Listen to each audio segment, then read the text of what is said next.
नमस्कार दोस्तों, आप देख रहे हैं यूपी समाचार। यूपी समाचार आपके लिए डेली लाता है उत्तर प्रदेश की 50 सबसे महत्वपूर्ण और ताजा खबरें। आइए जानते हैं उत्तर प्रदेश की दिन भर की ताजा और बड़ी खबरें। आज की पहली खबर, यूपी में 3 किलोमीटर उलटी दिशा में दौड़ी ट्रेन। यूपी में एक ट्रेन अपनी सही दिशा में चलते चलते अचानक रुकी और गार्ड की सूचना पर उसे 3 किलोमीटर उलटी दिशा में दौड़ा दिया गया, यानी पूरी ट्रेन बैक चलाई गई। अचानक इस तरह से ट्रेन के उलटी दिशा में दौड़ने पर अंदर बैठे हजारों यात्री चौंक गए। कई यात्री बोगी के दरवाजे पर पहुंच गए और माजरा समझने लगे। अंदर तरह तरह की बातें होने लगी। इसी बीच जब लोगों ने देखा कि ट्रेन उलटी दिशा में चलते हुए एक जगह पर रुकी, तो ट्रैक किनारे पड़े घायल युवक को गाड़ी में कुछ लोगों ने छड़ाया। इसके बाद ट्रेन अपनी सही दिशा में दोबारा दौड़ी तो लोग पूरा मामला समझ गए और रेलवे की सराहना की। सीपी राधाकृष्णन होंगे एनडीए के उपराष्ट्रपति के उम्मीदवार। भाजपा की अगुवाई वाली एनडीए ने उपराष्ट्रपति के लिए होने वाले चुनाव को लेकर अपने उम्मीदवार की घोषणा कर दी है। तमिलनाडु के सीपी राधाकृष्णन एनडीए के उम्मीदवार बनाए गए हैं। राधाकृष्णन अभी महाराष्ट्र के राज्यपाल हैं। जेपी नड्डा ने उनके नाम का ऐलान किया है। बचपन से ही वे आरएसएस से जुड़े थे और 1974 में जनसंघ की राज्य कार्यकारिणी समिति के सदस्य बने। योगी सरकार की नीति का असर, यूपी में बैंकों की जमा राशि 19,39,000 करोड़ पहुंची। उत्तर प्रदेश की बैंकिंग व्यवस्था में लगातार सकारात्मक बदलाव देखने को मिल रहा है। मुख्यमंत्री योगी आदित्यनाथ के नेतृत्व में वित्तीय समावेशन की नीति और सरकारी योजनाओं को बैंकों से जोड़ने की रणनीति ने आमजन का विश्वास बैंकिंग व्यवस्था पर और मजबूत किया है। इसके चलते शहरों के साथ साथ कस्बों और गांवों तक बैंकों का नेटवर्क मजबूत हुआ है। साथ ही बैंकों का सीडी रेशियो भी बेहतर हुआ है। जून 2025 के आंकड़ों में इसे स्पष्ट रूप से देखा जा सकता है, जो प्रदेश की आर्थिक मजबूती और बैंकिंग गतिविधियों में आई तेजी को साफ दर्शाते हैं। उत्तर प्रदेश में 10 लाख वस्तुओं में से ज्यादातर सामान सस्ते होंगे। फ्रिज से सीमेंट तक सस्ते होंगे। केंद्र सरकार ने अमेरिका के टैरिफ का जवाब देने की तैयारी कर ली है। इसके लिए वस्तु एवं सेवा कर जीएसटी में बड़ा बदलाव करने की तैयारी है। इसे जीएसटी 2.0 या नेक्स्ट जेन जीएसटी नाम दिया गया है। इसका ऐलान शुक्रवार को प्रधानमंत्री नरेंद्र मोदी ने स्वतंत्रता दिवस पर लाल किले से किया। उन्होंने इसे दिवाली गिफ्ट कहा, यानी सितंबर में जीएसटी बैठक करके सरकार ये बदलाव कर सकती है। जीएसटी के दायरे में अभी 10 लाख से ज्यादा वस्तुएं हैं। प्रधानमंत्री मोदी की घोषणा को समझें तो नए सुधारों का सीधे तौर पर आमजन को फायदा होगा। 350 रुपए की सीमेंट की बोरी 28 रुपए, 80,000 की टीवी 8,000, 40,000 का फ्रिज 4,000 और 1,000 रुपए किलो वाली मिठाई 70 रुपए तक सस्ती होगी। राहुल गांधी 7 दिन में हलफनामा दें या देश से माफी मांगें। चुनाव आयोग का बड़ा ऐलान। मुख्य चुनाव आयुक्त ज्ञानेश कुमार ने रविवार को कांग्रेस नेता राहुल गांधी के वोट चोरी के आरोपों पर तीखा पलटवार करते हुए कहा कि उनके पास 7 दिन है, या तो शपथ पत्र के साथ सबूत पेश करें या देश से माफी मांगें। दिल्ली में एक प्रेस कॉन्फ्रेंस में सीईसी ने राहुल के दावों को निराधार और झूठा करार दिया, जो बिहार में विशेष गहन संशोधन और मतदाता सूची में हेराफेरी के आरोपों से जुड़े हैं। ज्ञानेश कुमार ने कहा कि चुनाव आयोग सभी दलों के लिए निष्पक्ष है और मतदाता सूची की प्रक्रिया पूरी तरह पारदर्शी है। बिहार में एसआईआर के तहत 1.6 लाख बूथ लेवल एजेंटों ने ड्राफ्ट मतदाता सूची तैयार की, जिसे सभी दलों के एजेंटों ने सत्यापित किया। उन्होंने सवाल उठाया कि 1 करोड़ कर्मचारियों और 20 लाख पोलिंग एजेंटों की मौजूदगी में वोट चोरी कैसे संभव है। सीईसी ने जोर देकर कहा कि आयोग गरीब, अमीर, महिला, युवा और सभी धर्मों के मतदाताओं के साथ चट्टान की तरह खड़ा है। फतेहपुर मकबरा विवाद में 75 पेज की रिपोर्ट आई। फतेहपुर के सदर कोतवाली क्षेत्र के आबू नगर में स्थित 200 वर्ष पुराना नवाब अब्दुल समद का मकबरा विवाद का केंद्र बन गया है। जिला प्रशासन ने इस मामले में 75 पेज की विस्तृत रिपोर्ट तैयार कर प्रयागराज कमिश्नर को भेजी है। हिंदू संगठनों का दावा है कि इस स्थल पर शिव और ठाकुर जी का प्राचीन मंदिर था। मुस्लिम पक्ष इसे नवाब अब्दुल समद खान और उनके पुत्र अब्बू बकर की कब्र मानता है। यह स्थान राष्ट्रीय संपत्ति और वक्फ भूमि घोषित है। 11 अगस्त को करीब 2000 हिंदू कार्यकर्ताओं ने विवादित परिसर में प्रवेश कर भगवा झंडा फहराया और धार्मिक अनुष्ठान का प्रयास किया। पुलिस ने बैरिकेडिंग और लाठीचार्ज कर स्थिति नियंत्रित की। जांच के लिए 2 अपर जिलाधिकारी, 3 उप जिलाधिकारी, 2 तहसीलदार और 12 लेखपाल की उच्च स्तरीय समिति बनाई गई। भाकियू से अलग होने वालों पर टिकैत का तंज। मुजफ्फरनगर के सिसौली में भारतीय किसान यूनियन की मासिक पंचायत का आयोजन हुआ। पंचायत में भाकियू प्रवक्ता राकेश टिकैत ने किसानों को संगठन से जुड़े रहने का संदेश दिया। उन्होंने एकजुटता की ताकत को याद दिलाया। टिकैत ने किसान भवन परिसर में लगे 39 साल पुराने बरगद के पेड़ को उदाहरण बनाया। उन्होंने कहा कि जो लोग भाकियू को छोड़कर गए हैं, वे इस पेड़ की शाखाओं से लटकते चमगादड़ों की तरह हैं। ऐसे लोगों का कोई महत्व नहीं होता। पंचायत शुरू होने से पहले टिकैत बरगद के पेड़ के नीचे कार्यकर्ताओं के साथ पहुंचे। उन्होंने वहां संगठन की जड़ों से जुड़े रहने की नसीहत दी। टिकैत ने कार्यकर्ताओं को संगठन से जुड़ाव और एकजुटता का संदेश दिया।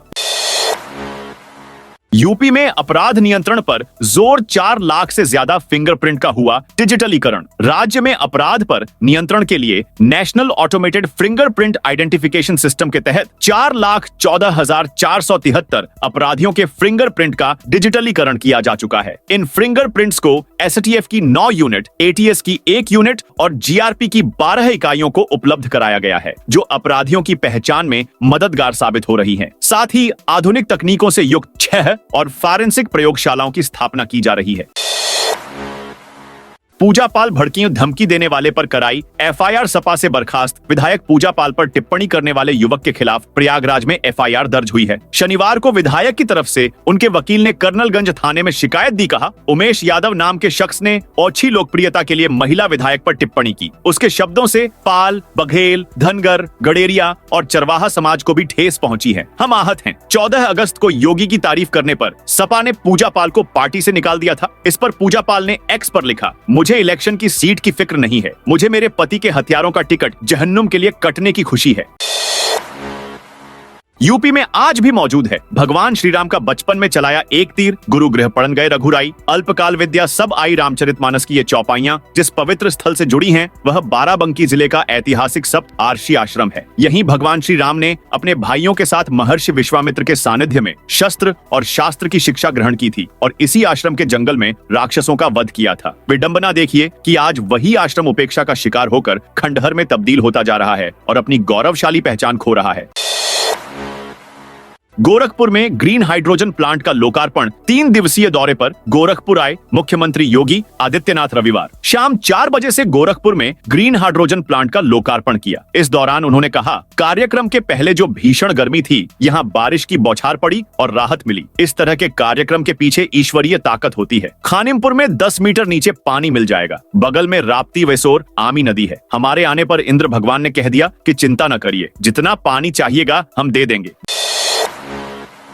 वकील अखिलेश दुबे को लड़कियां सप्लाई करने वाला अरेस्ट। कानपुर में वकील अखिलेश दुबे को लड़कियां सप्लाई करने वाला युवक पकड़ा गया है। अखिलेश इन्हीं लड़कियों के दम पर फर्जी मुकदमे लगवाकर लोगों से करोड़ों वसूलता था। क्राइम ब्रांच टीम ने शनिवार देर रात टोनू यादव को एक लड़की संग दिल्ली से अरेस्ट किया है। पुलिस की जांच में सामने आया है कि इस लड़की ने अखिलेश दुबे के कहने पर कई झूठे रेप के मुकदमे दर्ज कराए हैं। पुलिस जल्द ही झूठे मुकदमे लिखाने वाली अन्य लड़कियों और महिलाओं के पूरे गैंग का खुलासा करेगी। पुलिस की जांच में एक और बड़ा नाम सामने आया है, जो ब्राह्मण महासभा की आड़ में इन सभी काले कारनामों में दुबे का सहयोग करता था।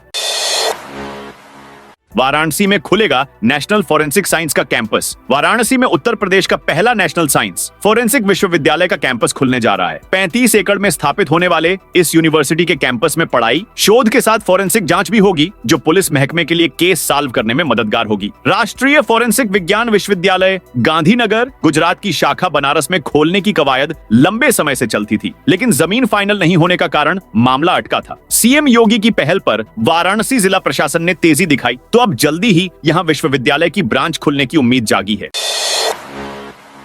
यूपी के इस शहर से जल्द दिल्ली के लिए रोजाना मिलेगी फ्लाइट। यूपी के कानपुर से दिल्ली के बीच हवाई सफर करने वालों के लिए खुशखबरी है। 16 सितंबर से दिल्ली कानपुर के बीच रोजाना उड़ान शुरू हो जाएगी। अभी यह फ्लाइट सप्ताह में केवल 3 दिन बुधवार, शुक्रवार और रविवार को ही है। दिल्ली फ्लाइट का लॉट भरपूर होने की वजह से एयरपोर्ट अथॉरिटी ने इसे 7 दिन करने का फैसला किया है। दिल्ली कानपुर का औसतन रोजाना लॉट 75% पार होता है, जबकि फ्लाइट का लॉट 60% से अधिक होने पर उसे सफल माना जाता है। एयरपोर्ट के वरिष्ठ अधिकारियों ने कानपुर दिल्ली की रोजाना उड़ान 16 सितंबर से शुरू होने की पुष्टि की है। रेल पटरियों के बीच सोलर पैनल देश में पहली बार ऐसे पैदा होगी। बिजली देश में पहली बार बनारस रेल इंजन कारखाना में रेलवे ट्रैक के बीचों बीच सोलर पैनल लगाया गया है। पूर्णतया स्वदेशी तकनीक पर आधारित इस पैनल से प्रतिदिन लगभग 67 यूनिट बिजली का उत्पादन हो सकेगा। स्वतंत्रता दिवस पर शुक्रवार को महाप्रबंधक नरेश पाल सिंह ने फीता काटकर सोलर पैनल का उद्घाटन किया। इन मजबूत पैनलों को एपॉक्सी एडहेसिव से कंक्रीट स्लीपर पर चिपकाया गया है, जिससे धातु कंक्रीट का मजबूत बंधन सुनिश्चित हो सके। यहाँ 70 मीटर लंबे ट्रैक पर 15 किलोवाट पीक क्षमता का पैनल संख्या 28 स्थापित किया गया है।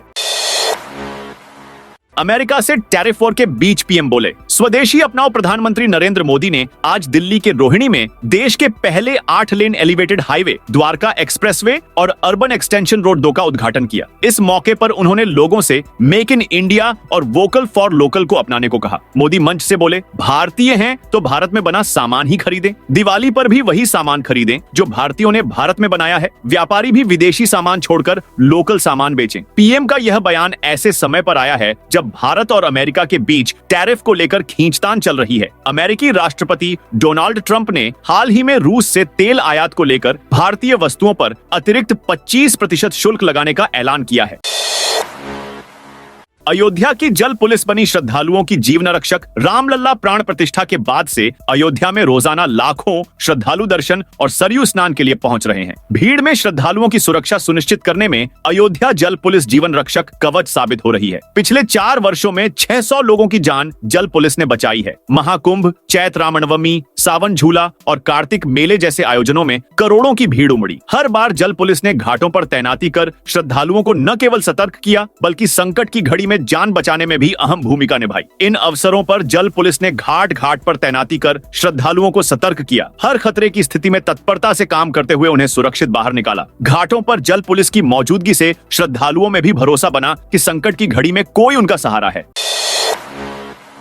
एनआईसी पर भी मिलेगी बड़े सर्किल रेट की जानकारी। 8 साल बाद आगरा में बढ़े सर्किल रेट की जानकारी राष्ट्रीय सूचना विज्ञान केंद्र की वेबसाइट भी देगी। 18 अगस्त से नया सर्किल रेट लागू हो रहा है। सुबह 10 बजे से सभी उपनिबंधक कार्यालयों में नए रेट पर बैनामा होंगे। आगरा में 50% तक जमीनों के रेट बढ़ सकते हैं। शहर में 30 से 35%, सेगमेंट रोड पर 40 से 50% व ग्रामीण क्षेत्र में आवासीय व्यवसायिक श्रेणी में 25 से 30% और सेगमेंट रोड पर 30 से 35% तक की बढ़ोतरी हो सकती है। सर्किल रेट में बदलाव होने से मकान से लेकर दुकान और खेत खरीदना महंगा हो जाएगा।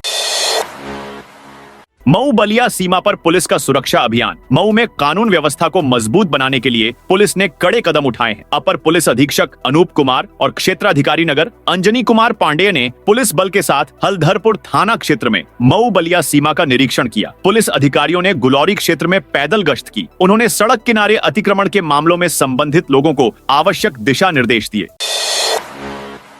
योगी से मिले घाटमपुर विधायक योग केंद्र बनाने का प्रस्ताव दिया। घाटमपुर विधानसभा की विधायक सरोज कुरील ने लखनऊ स्थित मुख्यमंत्री कार्यालय में योगी आदित्यनाथ से मुलाकात की। इस दौरान उनके साथ उनके पोते और आईएएस अधिकारी सुयश कुमार भी मौजूद रहे। विधायक ने क्षेत्र के विकास से जुड़े कई अहम मुद्दों पर चर्चा की। यमुना तिरहर पट्टी के गांवों में कटान को रोकने के लिए पिचिंग कार्य का प्रस्ताव रखा गया। रामसारी में डिफेंस कॉरिडोर की स्थापना का मुद्दा भी उठाया गया। सीएम योगी ने गोरखपुर में श्री कृष्ण जन्माष्टमी मनाई। गोरखनाथ मंदिर में कान्हा के जन्म से पहले भजन संध्या में सांसद रवि किशन ने भजन गाया और जमकर डांस किया। यह देखकर सीएम योगी मुस्कुराने लगे। उन्होंने ताली बजाकर उत्साह बढ़ाया। बाद में सीएम ने रवि किशन को बैठने का इशारा किया। इस दौरान सीएम ने भगवान कृष्ण के पालने को झुलाया। कान्हा बने बच्चों को गोद में लेकर दुलारा, उन्हें चॉकलेट दी, उनके साथ सेल्फी भी ली। रविवार सुबह सीएम ने गुरु गोरखनाथ की पूजा की। इसके बाद मंदिर परिसर में भ्रमण पर निकले। गौशाला के पास टहल रहे मोरों को पास बुलाया। भारत नेपाल सीमा पर उर्वरक तस्करी का प्रयास नाकाम। बहराइच में भारत नेपाल सीमा पर पुलिस और एसएसबी की संयुक्त टीम ने बड़ी कार्रवाई की है। लौकाही क्षेत्र में गश्त के दौरान टीम ने 70 बोरी उर्वरक जब्त किया। इस मामले में 4 लोगों को गिरफ्तार किया गया है। पकड़े गए सभी आरोपी लखीमपुर खीरी के रहने वाले हैं। ये लोग लखीमपुर खीरी से उर्वरक लाकर बहराइच के रास्ते नेपाल भेजने की योजना बना रहे थे। पुलिस ने 4 ऑटो को भी सीज कर दिया है। जिला कृषि अधिकारी डॉक्टर सूबेदार यादव ने बताया कि यह कार्रवाई जिलाधिकारी अक्षय त्रिपाठी के निर्देश पर की गई। जिले के किसानों को उर्वरक की उपलब्धता सुनिश्चित करने के लिए कृषि विभाग, पुलिस और एसएसबी की टीम लगातार निगरानी कर रही है। लखनऊ को मिली नई सौगात। 1090 चौराहा के पास बन रही ग्रीन वैली उत्तर प्रदेश की राजधानी लखनऊ का एक और इलाका अब हरियाली और मनोरंजन से भरने जा रहा है। लोहिया पथ के पास 1090 चौराहा के नजदीक हैदर नहर के किनारे 900 मीटर लंबी नई ग्रीन वैली विकसित की जा रही है। लखनऊ विकास प्राधिकरण की लगभग 20 करोड़ रुपए की लागत वाली इस परियोजना में आधुनिक सुविधाओं से सुसज्जित एक आकर्षक हरित कॉरिडोर तैयार होगा। एलडीए अधिकारियों के अनुसार यह ग्रीन वैली शहर के बीचों बीच एक ऐसा स्थान बनेगी जहां लोग सुबह शाम टहल सकेंगे, परिवार के साथ समय बिता सकेंगे और प्राकृतिक वातावरण का आनंद ले सकेंगे। 150 लोगों की प्रार्थना सभा पर पुलिस का छापा। मऊ जिले के शहर कोतवाली क्षेत्र के रहजनिया में धर्म परिवर्तन का मामला सामने आया है। हिंदू संगठन के सदस्यों की सूचना पर भारी पुलिस बल के साथ शहर कोतवाली और सरायलखनसी थाने की पुलिस मौके पर पहुंची। थाना कोतवाली क्षेत्र के पावर हाउस रहजानिया में एक घर में धर्म परिवर्तन का खेल चल रहा था। तभी हिंदू संगठनों की सूचना पर पुलिस और एलआईयू की लोग मौके पर पहुंचे तो देखा कि एक घर में चल रही प्रार्थना सभा में करीब 150 लोग मौजूद थे। सभा में ज्यादातर महिलाएं शामिल थीं। सभी के पास बाइबल पाई गई। हिंदू संगठन के दीपू सिंह के अनुसार लोगों को प्रार्थना के नाम पर बुलाया गया था। उन्होंने आरोप लगाया कि लोगों को झांसे में लेकर धर्म परिवर्तन कराया जा रहा था। बलरामपुर में तेंदुए का आतंक, एक महिला पर कर चुका हमला। बलरामपुर के तराई क्षेत्र में तेंदुए की दहशत से ग्रामीण सहमे हुए हैं। 2 गांवों में लगातार देखे जा रहे तेंदुए ने अब तक मवेशियों पर हमला कर उन्हें मौत के घाट उतार दिया है। एक महिला को भी घायल कर चुका है। घटनाओं से ग्रामीणों में खौफ का माहौल है। लोग रात में घर से बाहर निकलने से कतराने लगे हैं। प्रदेश के बलरामपुर जिले में तेंदुए की दस्तक ने गांवों के लोगों की नींद उड़ा दी है। शुक्रवार शाम करीब 7 बजे कौवा गांव निवासी उधर नारायण खेत से लौट रहे थे। तभी अचानक गन्ने के खेत से तेंदुआ निकल आया। उधर नारायण ने शोर मचाकर जान बचाई, लेकिन लोगों के जुटने से पहले ही तेंदुआ भागकर नदी किनारे की ओर चला गया। ग्रामीण महेंद्र सिंह, रामदेव, बब्बू, निब्बर और कंधई लाल ने बताया कि बीते कुछ दिनों में तेंदुआ गांव में एक बछड़े और 2 बकरियों को मार चुका है। यही नहीं, उसने एक महिला पर भी हमला कर उसे घायल कर दिया था। इन घटनाओं के बाद गांव में दहशत का माहौल है। गंगा बैराज पुल में मिली गंभीर खामियां। मुजफ्फरनगर के मीरापुर में गंगा बैराज पुल की तकनीकी जांच में कई खामियां सामने आई हैं। ब्रिज इंस्पेक्शन यूनिट ने आधुनिक मशीनों से पुल की जांच की। जांच में पाया गया कि गेट नंबर 8 के सामने स्लैब के नीचे बेयरिंग का कंक्रीट पेडस्टल टूटा हुआ है। कई बेयरिंग्स जंग लगने और ऑनआयलिंग की कमी से जाम हो गई है। गार्डर और पिलर को जोड़ने वाली ये बेयरिंग्स पुल की मजबूती के लिए आवश्यक हैं। वाराणसी से झारखंड के लिए रवाना हुआ मालवाहक जहाज वाराणसी में प्रधानमंत्री गति शक्ति योजना के तहत कार्गो प्रमोशन के अंतर्गत मालवाहक जलयान एमवी होमी भाभा को वाराणसी के रामनगर बंदरगाह से झारखंड के एमएमटी साहिबगंज के लिए रवाना किया गया। यह जहाज अपने साथ लगभग 300 मीट्रिक टन सीमेंट पुट्टी लेकर गंगा जलमार्ग से आगे बढ़ा। 7 दिन में झारखंड पहुंचेगा। संभल में पीडब्ल्यूडी की जमीन पर बनी दुकानें गिराई। संभल में हसनपुर रोड स्थित मार्केट के दुकानदारों ने रविवार को सांसद जियाउर रहमान बर्क से मुलाकात की। दुकानदारों ने बताया कि प्रशासन ने 13 अगस्त को बदायूं दरवाजा के पास मुसाफिर खाना स्थित 11 दुकानों को पीडब्ल्यूडी की भूमि बताकर बुलडोजर से ध्वस्त कर दिया। दुकानदारों का कहना है कि यह जमीन नगर पालिका परिषद क्षेत्र में आती है।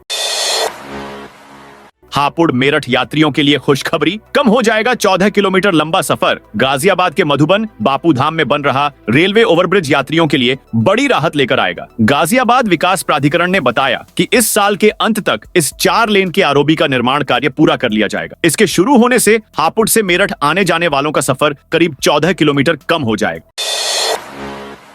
तमन्ना दिशा के ठुमकों पर झूमे फैंस लखनऊ के इकाना स्टेडियम में यूपी T20 लीग की ओपनिंग सेरेमनी में एक्ट्रेस तमन्ना भाटिया, दिशा पाटनी और सिंगर सुनिधि चौहान ने परफॉर्म किया। सिंगर सुनिधि ने झूम बराबर झूम डिस्को दीवाने गाकर दर्शकों को झूमने पर मजबूर कर दिया है। एक्ट्रेस तमन्ना दिशा के डांस परफॉर्मेंस पर फैंस ने जमकर ठुमके लगाए। कार्यक्रम को देखने के लिए बड़ी संख्या में फैंस पहुंचे हैं। इससे शहीद पथ पर 4 किलोमीटर लंबा जाम लगा है।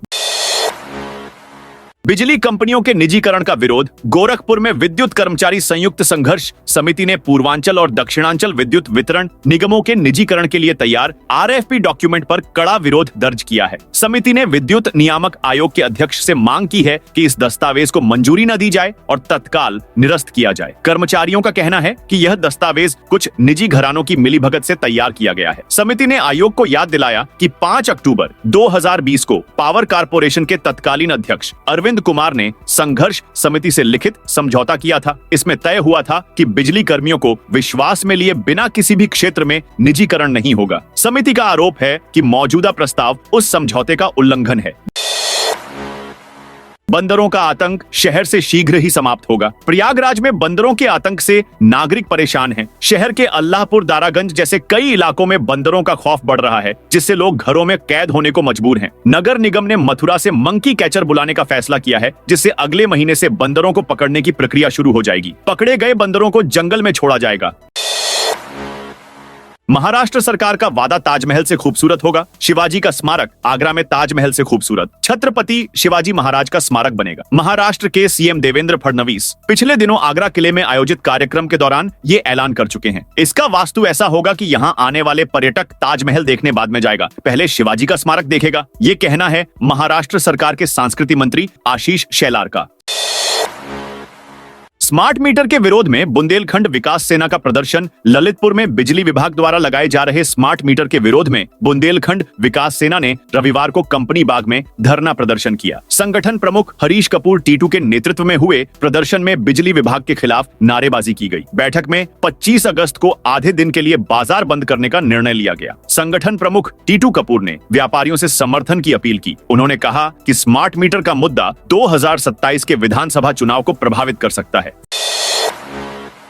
फर्रुखाबाद पांचाल घाट पर बनी मजार विवाद शुरू होने से पहले एसडीएम के आदेश पर जमींदोज फर्रुखाबाद में पांचाल घाट पर पीडब्ल्यूडी की जमीन पर एक मजार का निर्माण हाल ही में करा लिया गया। उससे जुड़े लोगों का कहना था कि मजार पुरानी है, उसकी मरम्मत कराकर टाइल लगवाए गए हैं। विश्व हिंदू परिषद के पदाधिकारियों ने इसकी शिकायत अधिकारियों से की। रविवार दोपहर एसडीएम व सीओ सिटी फोर्स लेकर मौके पर पहुंचे। राजस्व कर्मियों से भूमि की नापाजोख कराई गई। इसके बाद बैकहोल ऑर्डर से मजार को तुड़वाकर मलबा हटा दिया गया। इस दौरान विहिप पदाधिकारी भी मौजूद रहे। लॉन्ग वीकेंड पर ताजमहल पर रिकॉर्ड भीड़। शनिवार को ताजमहल पर पर्यटकों की रिकॉर्ड तोड़ भीड़ उमड़ी, जिसमें 47,000 से अधिक पर्यटकों ने दीदार किया। दिल्ली और हरियाणा से आए पर्यटकों ने मथुरा वृंदावन के मंदिरों के दर्शन के बाद ताजमहल देखा। लंबी छुट्टियों के कारण पश्चिमी गेट पर पर्यटकों को लंबी कतारों का सामना करना पड़ा। एक पर्यटक की तबीयत बिगड़ी, एक महिला को खोई हुई चेन मिली और एक बच्ची अपने परिवार से मिल गई। तो दोस्तों, यह थी आज उत्तर प्रदेश के सभी जिलों की दिन भर की ताजा और बड़ी खबरें।